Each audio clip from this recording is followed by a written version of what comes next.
I was talking to her earlier, and she said she had been working at the National Meat Association, and one of the young fellows said that she was working with said, "You don't make a very good secretary. Why don't you go back to school and get a degree?" And so she did. And it was fortuitous for the meat industry that she did, because after she got her degree in accounting at Golden Gate University, she started working for the National Meat Association. She has since spent nearly 50 years in that industry and has become a stalwart of the industry. Everybody in the meat industry knows who she is.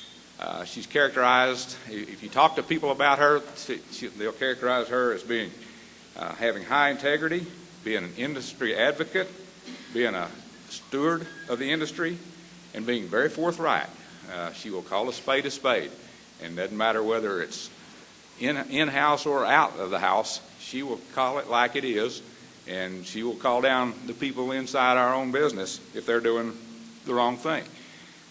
She has received several service awards and recognitions down through the years. In 1996, she received the NMA's E. Floyd Forbes Award. Just last year, 2008, she received the American Meat Institute's Richard Ling Award. And even though it wasn't her alma mater, Cal Poly San Luis Obispo, when they rebuilt their meats area, they put in the Rosemary Mucklow Conference Room in recognition for what she had done to the industry.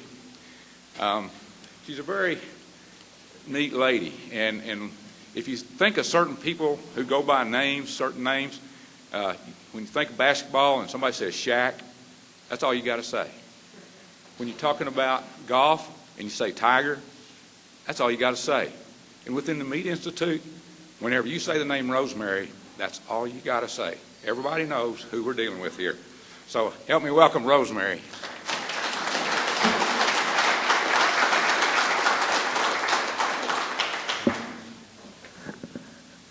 I just decided that Neville Spear's a tough act to follow. I've never starred next to a skeleton before. That's a first, and it sounds to me like there's a subliminal message in that for me. I am very pleased to be here in Manhattan, Kansas. This is not an easy place to get to when you are a snob from California. And I'm pleased to be here today to talk to cattlemen and students. I see some of them coming in the back of the room. Good. I like students. Thank you, Jim Droulard, for inviting me here today and making sure that I found Great Lake Airways in order to get here. I think Dee Likes at Kansas Livestock Association had something to do with me being here today, too. So thank you, Dee. I'm sorry a family emergency kept him away, but I let him read my lines, and he said I could get away with this. For a woman born in Scotland in the Great Depression era, it is a long journey to Manhattan, Kansas. To stand before you this morning and to talk about your industry. It is true that I have worked in a part of this great industry in the United States for nearly 50 years, so I know a little bit about the business. I ask myself, and I ask you this morning, the following question. What business are you in? Is it the cattle business? Is it farming or ranching? No. You, just like the packers and processors that I come here today to represent, who convert your product into meat for consumers at retail or food service, you, my friends, are in the food business. Never forget that your ultimate customer is the consumer. You're not different from the packers and the processors that I speak for. We are all links in the chain that goes all the way from the beautiful livestock on your farms and ranches to the dining tables of America. That is where its value is realized. Even if you specialize in breeding livestock, you are still one of the critical links to the chain to the development of meat that the ultimate consumer is willing to pay money to eat. And you are not merely in the food business. You are in the safe, tasty, nutritious food business. And I'm here to tell you that the word safe trumps the other attributes every time. If it's not safe to eat, the taste and nutrition don't matter. Linking and working with packers and processors to cross the safe threshold is essential. And unfortunately, for too many years, all of us didn't pay enough attention to it. We thought we did, but we learned a hell of a lot recently.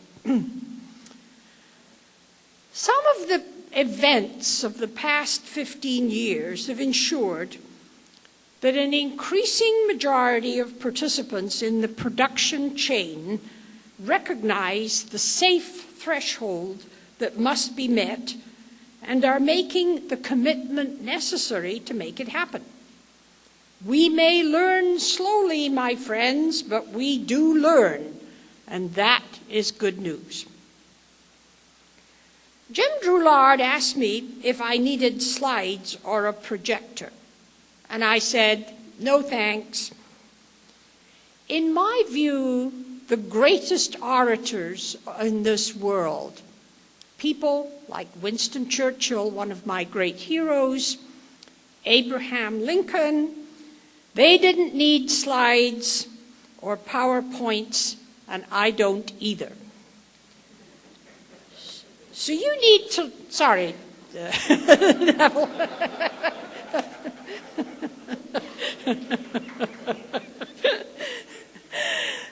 So you need to listen carefully, buddies, as I run through a shopping list of stuff that you need to be concerned about. Even if you want more information, you can talk to me about it later. But I'm on that 2 o'clock plane out of Manhattan, Kansas, and I'm not missing it because my cats expect me home in bed at midnight tonight. Together, we need to work on some issues. And the links in the chain of our industry should always try to work these through together, rather than to bring the government in to be an arbiter between us when we can't find a solution. Unfortunately, we already have the government involved in what has been a very contentious issue for our industry, country of origin labeling, also known as COOL. My mother might have said, you can't have your cake and eat it too. We want to lead meat exports to the world, but we also want to create challenging thresholds to meat coming from other countries. And I listened to Neville very carefully as he got into that with you. So the Congress stepped in to arbitrate. And having written what were unprecedented prescriptive provisions into the statute, the USDA's Agricultural Marketing Service developed the implementation rules. In that process, they invited the views of all comers, and they got them, thousands of them. But they wrote a final rule, and it's due to be implemented next week. I reminded myself this morning the cost of implementation of COOL. Let me remind all of you. This is straight out of the Federal Register, a government, they've never been that good at calculating costs. They usually underestimate everything.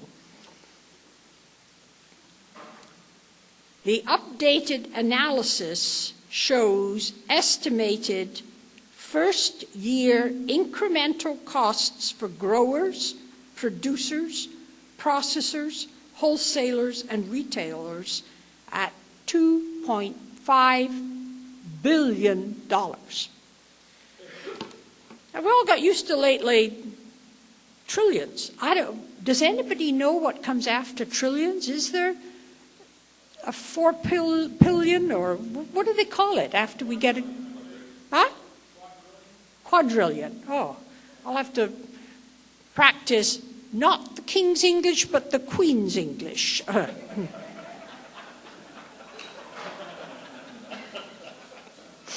Forgive me. I don't have to get a grade from him. But a funny thing happened on the way to the implementation of COOL. We had an election. And a new president has the authority, under our convoluted rule-making system, to revisit the recent actions of his predecessor. So just 2 weeks ago, the new Secretary of Agriculture, former Governor of Iowa, Tom Vilsack, invited some industry representatives into his office, my industry, packing industry people, and made suggestions to them that the industry should go beyond the formal regulatory requirements and voluntarily COOL label some of the items that were not mandated in this massive rule. He followed this up with a letter to the industry, but it was a broad letter to the industry. It wasn't to any one organization or company, making the same request.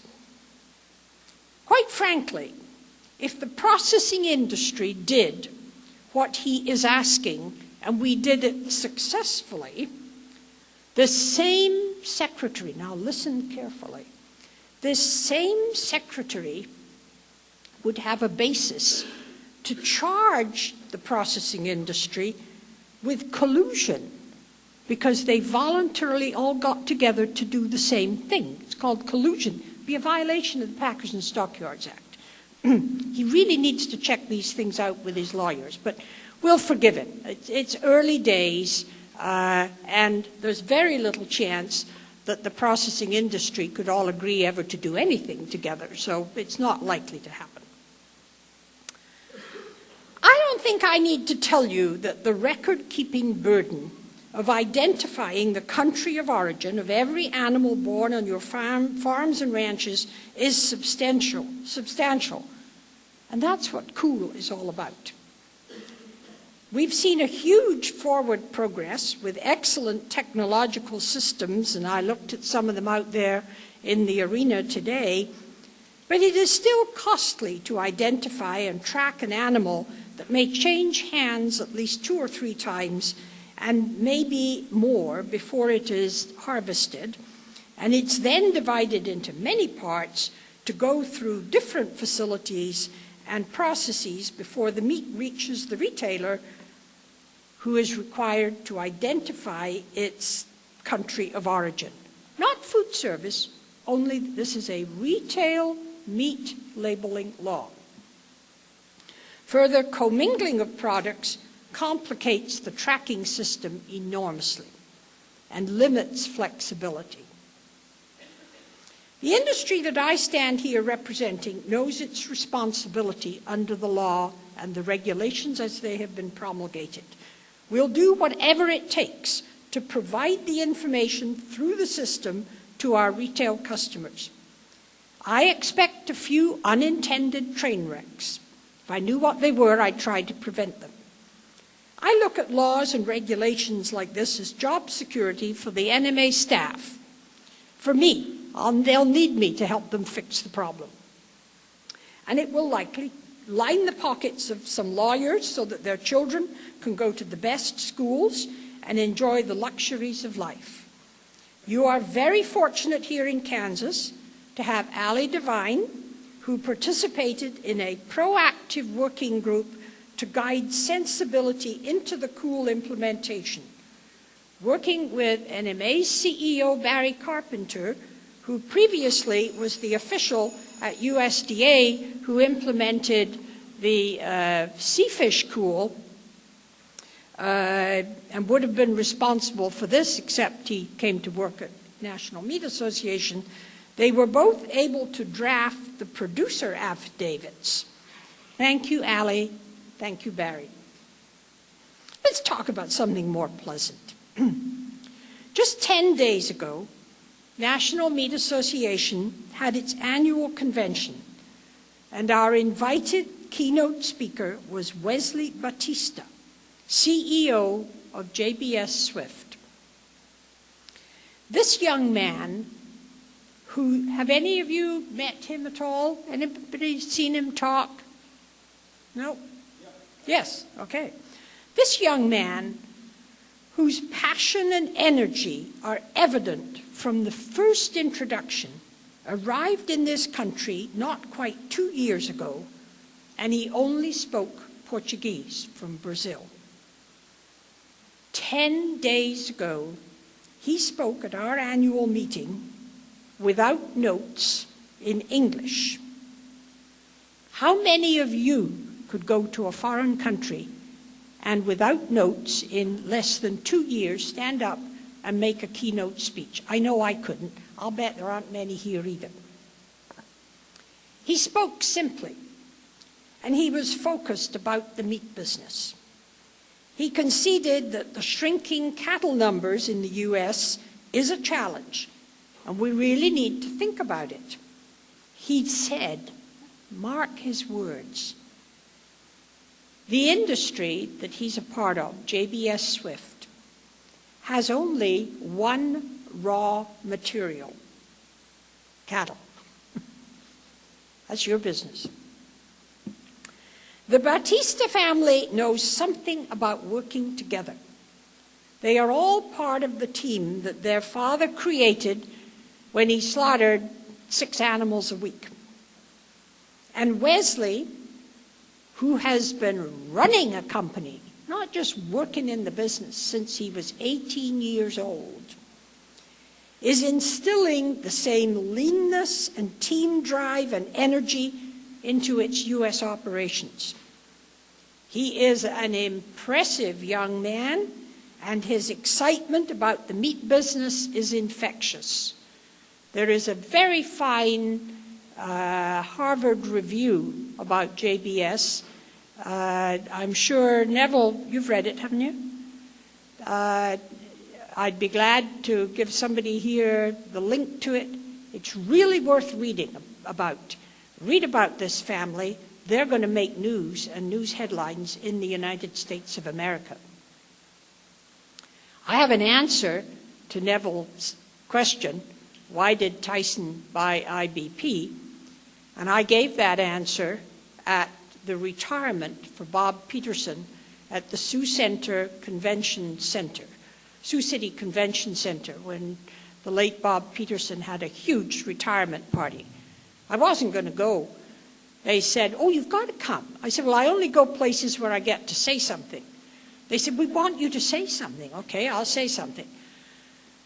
So the comment that I made that nobody else would have dared to was that Don Tyson and Bob Peterson, Don Tyson is known for his boat down in Baja and fishing, and they went fishing together. Don Tyson thought it was a catch and release program, but he found when he had IBP on the line, there was no release.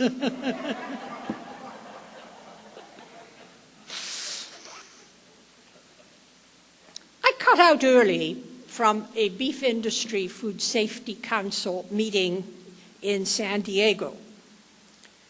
BIFSCO is an organization sponsored by the National Cattlemen's Beef Association. NMA is a charter member. I'm proud of it for the past 15 years. I encourage you all to look at their website. learn about the activities and programs they have assembled with cooperating organizations and academia, and get up to speed. Our organization has the greatest respect for Dr. Bo Reagan at NCBA, who initiated the BIFSCO coming out of his former employer, National Livestock and Meat Board. As a cooperating organization, we have shared programs and activities that we have developed, such as the very first best practices for producing ground beef and subsequent slaughter and humane handling and other practices.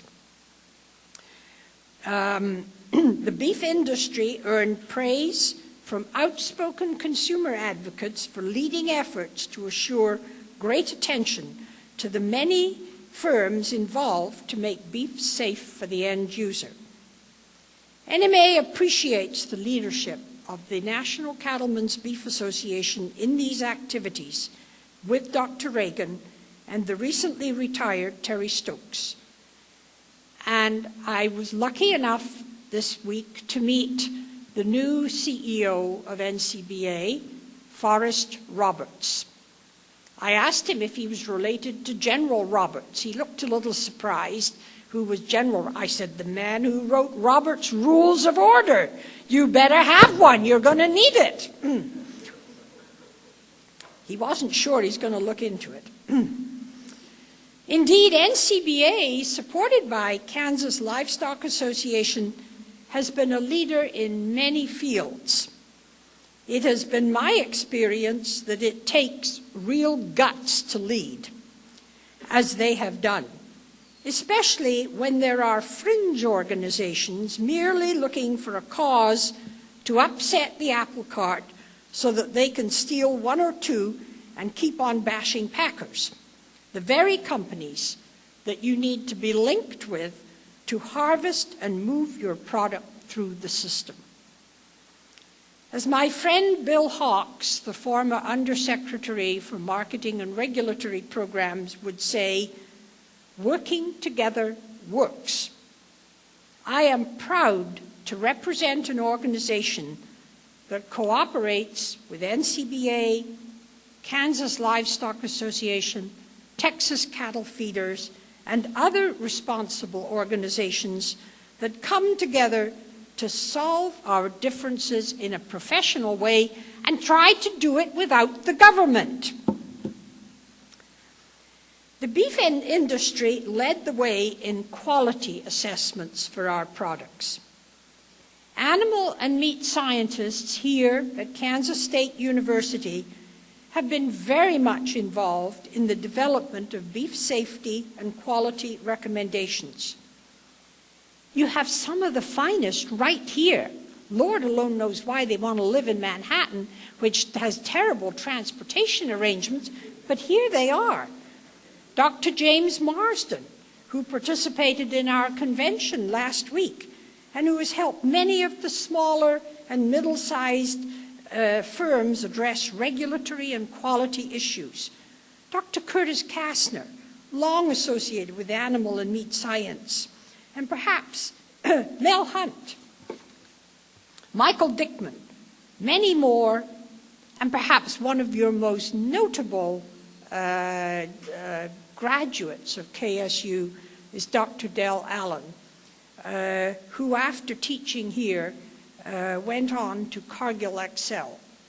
NMA respects him hugely, and we are thrilled that he cooperates and works with us still.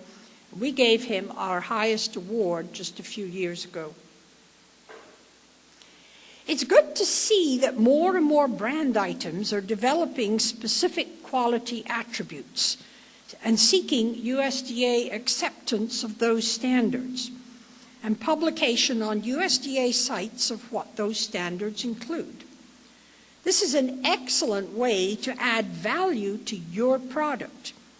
I encourage you to look at those marketing opportunities that this may provide you with. But I also remind you that you will be required to meet the compliance with the standard in order to bear the USDA acceptance label.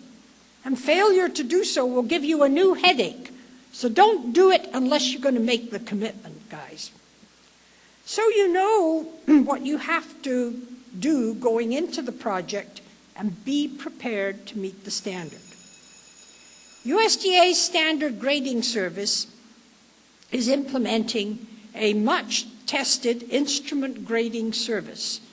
We applaud their perseverance to move this forward because with unit grading costs, they can be very significant in smaller firms. And we've all heard about family farms and little companies. We need to make these quality opportunities available to these small firms at less than prohibitive costs. Once again, inviting the government to play a role in your business activities is a two-edged sword, but it is sometimes necessary.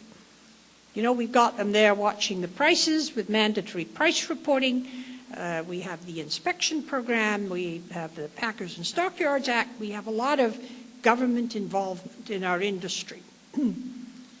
I was just asked on the AgriLink discussion, what do you think of the single food agency? And in my view, a single food agency might look a little bit like the Department of Homeland Security, just an umbrella for a whole bunch of existing agencies. And the inspection system that this industry submits to under USDA is vastly different than FDA's system, which has the peanut butter problem right now. We are a continuous inspection system.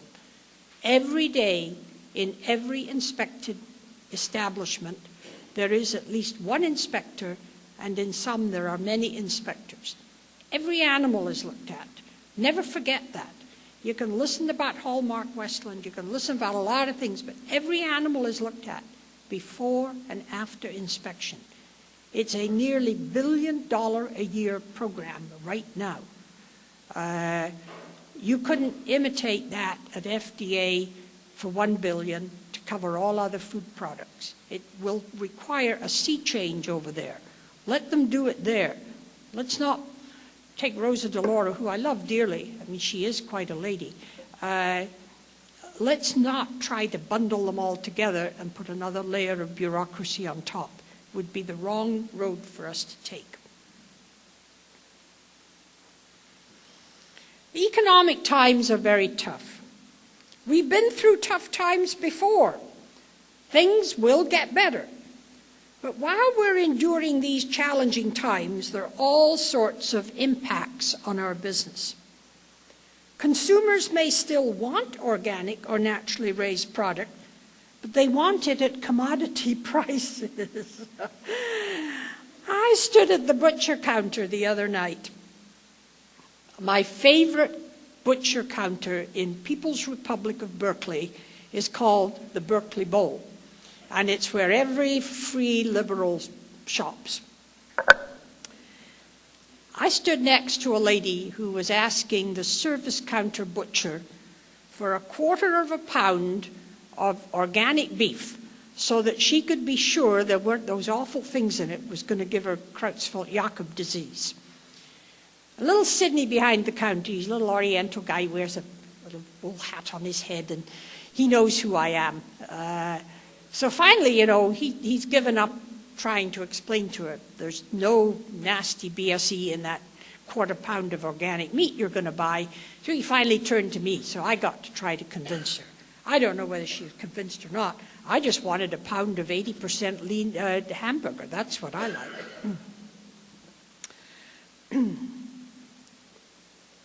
One of the tangible evidences of tough time came to my shopping cart just last Sunday. Again, I was having guests for dinner. I don't barbecue. You know, you got to have a husband to do things like that, and they take care of stuff outside. I live alone.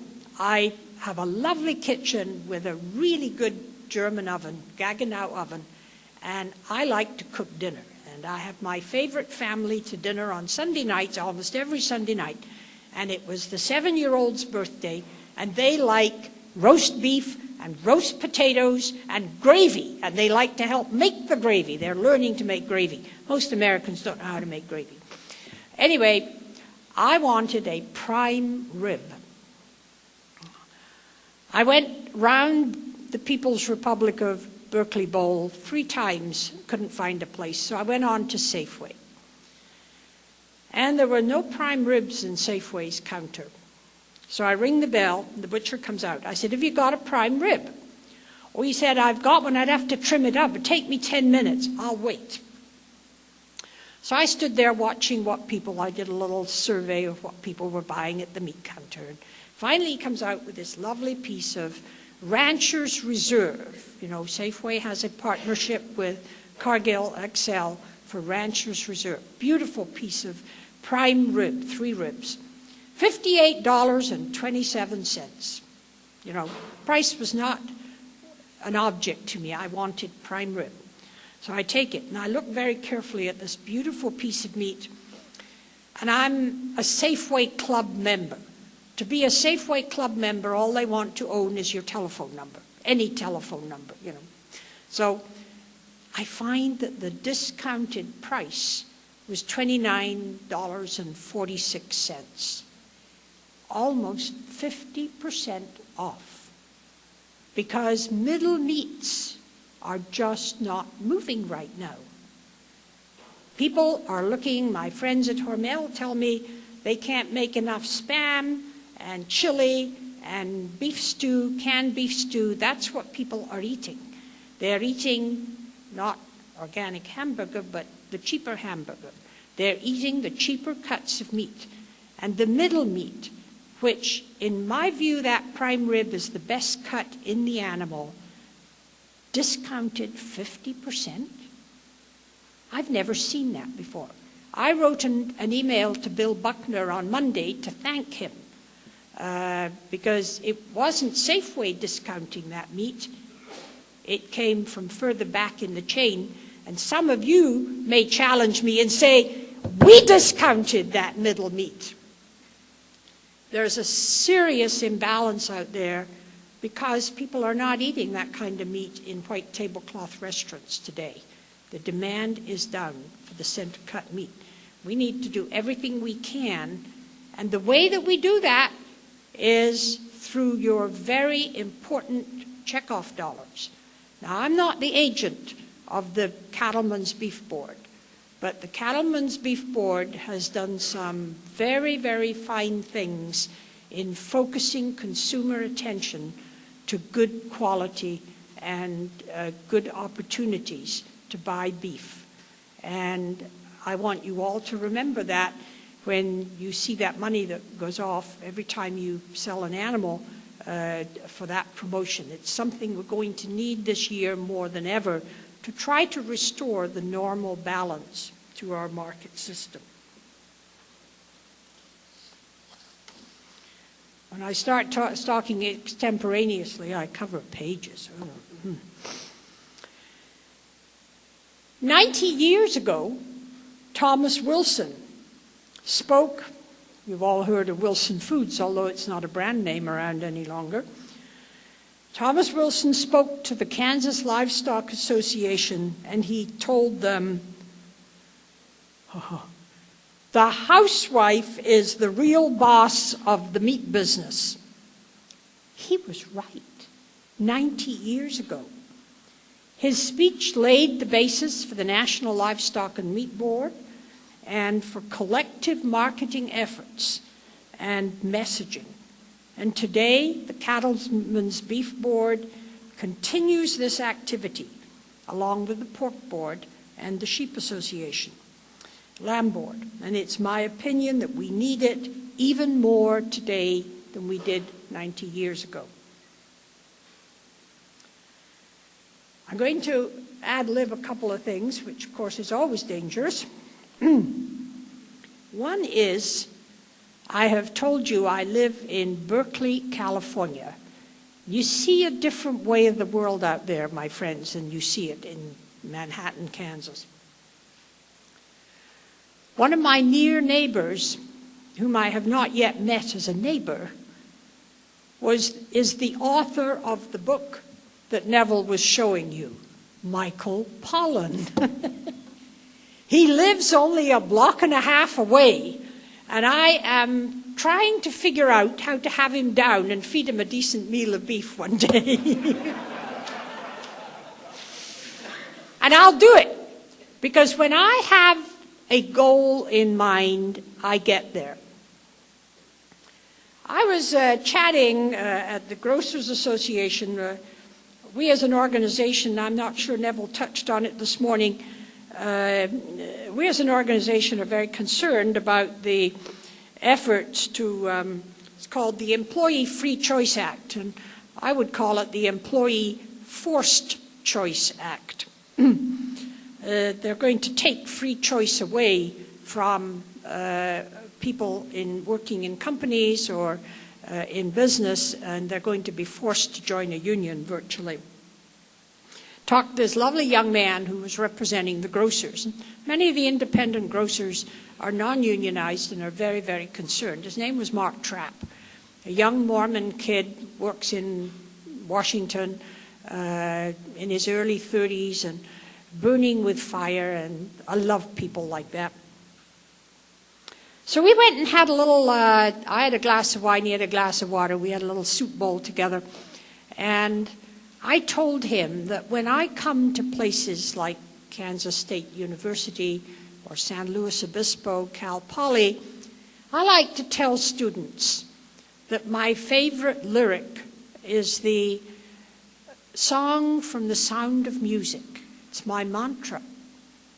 Remember when that lovely nun, a superior mother, told Maria, climb every mountain, ford every stream, follow every byway till you find your dream. He looked at me and he said, my name is Trapp. He said, it changed a little bit over time. It was previously from the Von Trapp family. And when I was a very little boy, I met Maria. I mean, what a coincidence. You know, it gives me spiny prickles even now when I think about it. But it is my mantra. It is my belief at age nearly 77 that you can do anything you want to in this world. I'm going to sum it up by saying packers and processors are your partners in the business. We want to maximize meat sales. We want the minimum government involvement in our business. And we all eat every day. I can tell you much, much more about the industry. I've been trained in a very, very tough school. But I'm going to let you drag it out of me through your questions. But I do have one final story to share with you, which is slightly off from the meat industry, but it carries that same theme that you can reach for the stars when you really want to. Last November, I wrote a letter to the White House, and I said I would like to have a few words, 5 minutes, talk to the President of the United States of America. That's pretty cheeky for an immigrant little old lady. And I waited, and I got an invitation to go to a reception, holiday reception at the White House on December the 11th.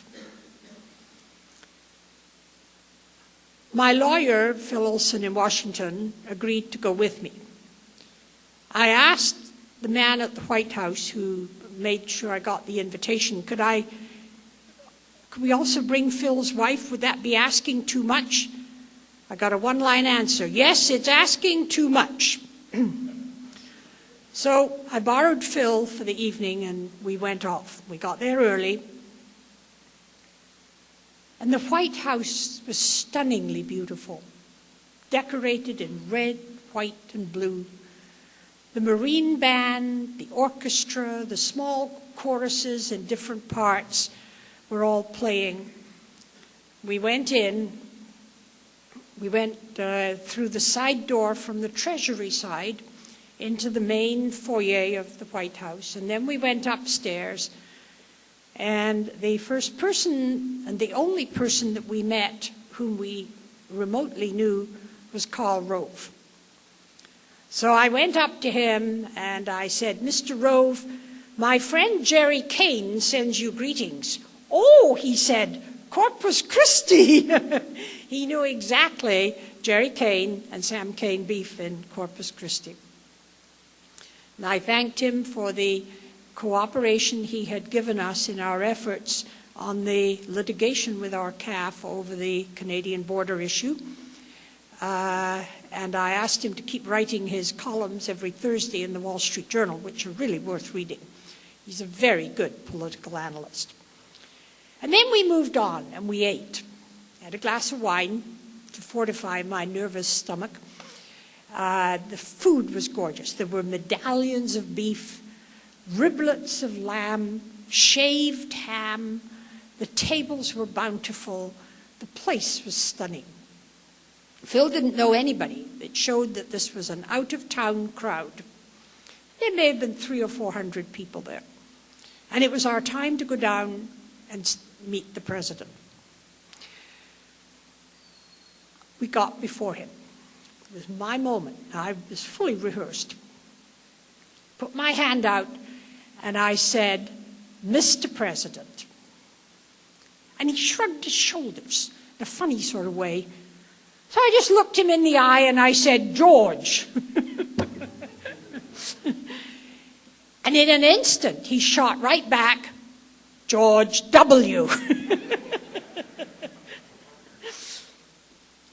He said, "When I was 8 years of age in Great Britain in 1940, Winston Churchill made a decision that changed the destiny of the world as we know it. The decision he made was to stop appeasing and negotiating with Adolf Hitler and to fight him. Winston Churchill was considered a warmonger. He was not popular at the time. Couldn't get a majority in the parliament if he'd called for it, but he was made prime minister. I said, "You made a decision in March 2003 to go after another terrible dictator called Saddam Hussein. And 8 months later, he was found in a foxhole in Iraq, tried and executed by his own people. You are not popular for that decision, but it's my view that history will judge you differently. I brought you a book called 5 Days in London, May 1940, which was written by an American historian, John Lukács. He said, 'I'll read it.' And with that, he kissed me on the cheek and thanked me. And then I said, 'Do you grow lemons in Crawford, Texas?' He said, 'Yes.' I said, 'Inside the book, there's a copy of my favorite lemon cake recipe. Maybe Mrs. Bush will make it for you.' And with that, we had our pictures taken with George Washington up on the wall above the fireplace behind him, and we moved on. I considered it was an enormous honor and privilege to have made this opportunity to do this. But way beyond that, whether you agree with my views or not, is the moral to the story that the United States of America is a great country. I'm an immigrant American. I've worked very hard for where I am, and I'm going to work until they put me in a box and take me out the door feet first. I'm passionate about what I do. I love this industry, and I love this country. And it's a great country, and we should all be ever grateful, despite the challenges we have, and that we will overcome. Thank you.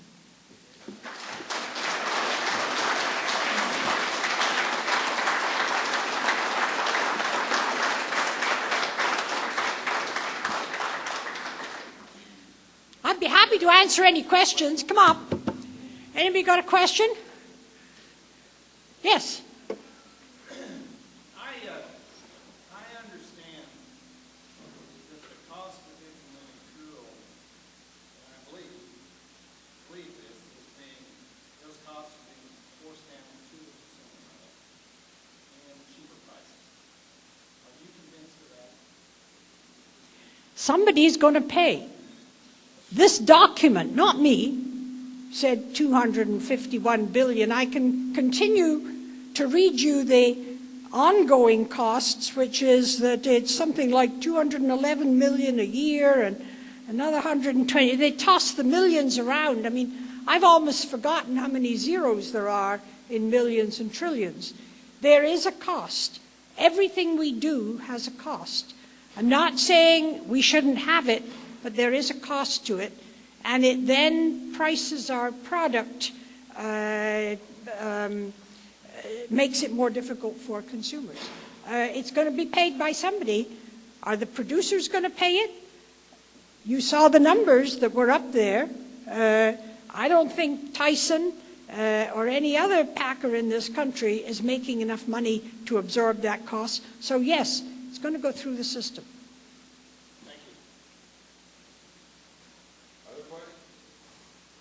I can't believe this audience. All those people out there in the arena, they're disappointed with you that you're not asking me more tough questions. Come on. There.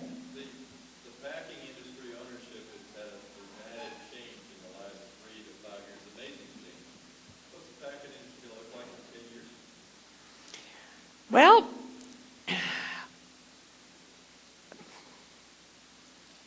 my crystal ball says that we will continue to see smaller firms face difficulties, particularly at the present time. I mean, one of our dear members that I love that produces a natural product, they have shed 2 of their subdivision companies in the last month, and I worked very hard to give them introductions to people that may be able to help them be survivors. Because I want to see that kind of company survive. They're not big. I just as soon not mention their name, but some of you in this room may know who they are. It's very tough for these people. And one of the ways, their family business, 23 years in the business, I'm going to do everything I can to try to help guide them and introduce them to people who will help finance them. But one of the big surprises to me is how many firms in the industry that I now represent, the family has found a way to sell the interest in the business to some third-party equity ownership. Many, many of the firms that I used to think of as family firms are now owned by equity capital. And that concerns me, but I think it's a trend, and I think we'll see that trend continue.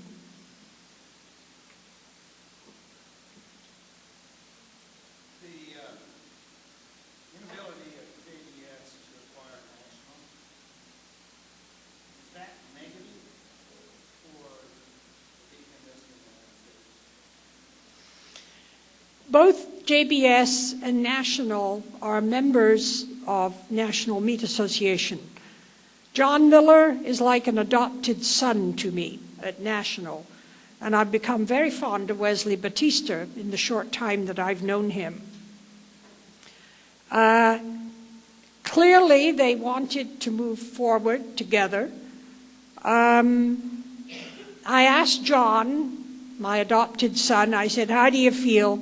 He said, "It'll be okay." He will go forward with some different plans. And as you all know, and you've seen out here with US Premium, they are a very fine, successful company. Clearly, JBS wanted that piece of business because they would bring in to JBS a segment that was not a strength at JBS, but they will survive independently. I am more concerned for some of the smaller, independent, family-owned packers who are still quite sizable in this industry, but don't rank in the top 4 or 5. Again, you know, what are they going to do for the future? I'm not sure where they're going, but I think the new climate in Washington will chill their interests in trying to work out those kinds of partnerships. Yes? You referred earlier to the checkoff dollars, and I think we can see some good evidence of that out in the arena today, especially at the beef booth, out the center, serving all sorts of good things. Times being as tough as they are, that some families having to really stretch the dollars in a shrinking grocery budget, what can beef producers and perhaps industry at large do to meet those changing consumer demands, whether it's offering different kinds of products or maybe enticing consumers to try some of the things that have been neglected? I think the industry and the checkoff dollars have done a phenomenally good job at developing new product images. I was talking to somebody out in the arena about the many pre-cooked products. I still like to buy that piece of beef and take it home and cook it in my own nice kitchen in my own oven. But many consumers today want a faster meal. I'm not one that's going to buy one of those pre-cooked products that's ready in 20 minutes.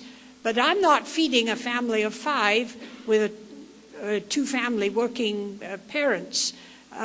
So I think the checkoff dollars have gone a long way to demonstrating to consumers that there's a variety of ways that they can still fit meat into their family lifestyle. And I applaud the way that that has been done. And also much of the research that has been supported.